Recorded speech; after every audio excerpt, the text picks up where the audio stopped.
Michael Church, Crawl Space Ninja. I'm in a crawl space, and I wanted to show you what we call here in Tennessee the lovingly known as the Redneck Sump Pump. So stay tuned.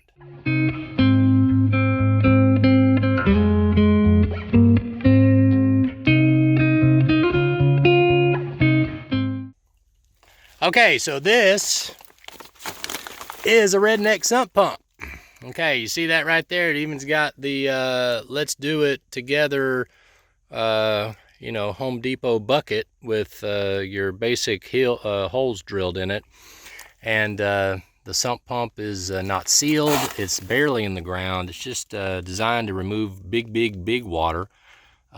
So for this float to even come on, it's going to have to get pretty deep in here. They got this little makeshift trench that they got dug around. But anyway, so if your crawl space company is installing sump pumps that are similar to this kind, you might want to get a second opinion whenever we're competing against other crawl space companies, and this is what we're competing against. It's it's a little difficult to justify doing some kind of shoddy work like this. Plus this part here, it's just a flex tube that goes out of a duct.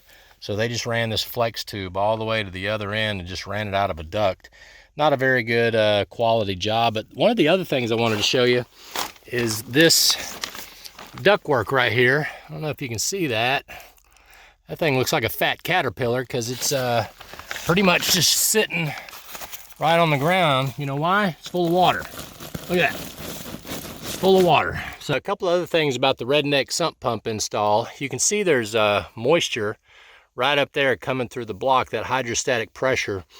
Whenever you install a sump pump system, you want to make sure that you've got a vapor barrier that's overlapped, a minimum of 6 inches, and up the foundation wall to cover those intrusion points. That way it forces the water that comes through the block down under the plastic. But see here, they've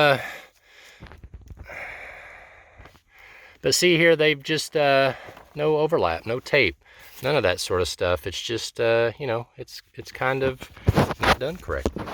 As you can see, it's just not done very well. So make sure that if you're going to pay somebody thousands of dollars to fix your standing water problem in your crawl space, your flooding problem in your crawl space, that you don't have to pay somebody like me a year later to do it right, because then all that thousands of dollars you spent with that other company is wasted. Totally wasted. Anyway, make sure you hire the right people. Michael Church, Crawl Space Ninja. Hope you make it a blessed day. See you later. A little spiky. Does it hurt? Just like spiders. No, it doesn't hurt. Let me transfer him to you. No.